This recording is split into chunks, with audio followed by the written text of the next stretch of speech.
மதுரை ஆதீனம் உள்ளே உட்கார்ந்து இருக்கிற ஃபார்ச்சூனர் காரு குறுக்க அந்த காரின் மீது மோதி விட்டது. சிசிடிவி ஃபுட்டேஜ்லாம் வந்துருச்சு. இது சம்பவம் நடக்குது வெள்ளிக்கிழமை காலையில சுமார் ஒரு 10 மணிக்கு நடக்குது. இந்த கார்ல பயணிக்கிறவர் முஸ்லிம். தன்னுடைய குழந்தையை மருத்துவமனைக்காக வேண்டி சென்று கொண்டிருக்கிறார். நிதானமாகத்தான் கார் வருகிறது.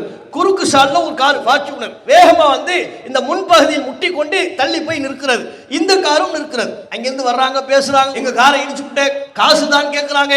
ஒரு வழியா ஓம் மேல தான் கூட்டுறோம், ஏன் மேல தான் கூட்டுறோம்னு அந்த முஸ்லிம் குடும்பத்திடம் இருந்து 2000 ரூபாயை வாங்கி விட்டு சென்று 10 மணிக்கு நடந்த சம்பவம் ஒரு 11 மணிக்குள் முடிந்து விட்டது. திடீர்னு 1:30 மணிக்கு மதுரை ஆதீனம் அறிவிப்பு கொடுக்கிறார், குல்லா போட்டு வந்து கொல்ல சதி.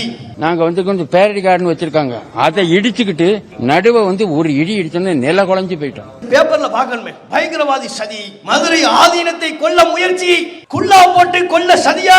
சமூக வலைதளத்துல லஷ்கரை தொய்பாவோடு தொடர்பு, ISIS வருவாங்க, லஷ்கரை தொய்பா வருவாங்க, அவங்க எல்லாம் எவங்கன்னு தெரிய மாட்டேங்குது. மதுரை ஆதீனமாக இருப்பவர் பேட்டி கொடுக்கிறாரு, ஆமா காருக்குள்ள 2 முஸ்லிம் பாய்மார்கள் குல்லா போட்டு இருந்தாங்க, தாடி வச்சுக்கிட்டு இருந்தாங்க, கொல்ல சதி பண்ணி இருக்கிறாங்க, தொப்பி தாடி பேரிக்காலை எல்லாம் உடைச்சிட்டு தான் வந்தாங்க, நிக்கவே இல்லைன்ட்டாங்க. சிசிடிவி ஃபுட்டேஜ்ல ஆதாரம் இருக்கிறது.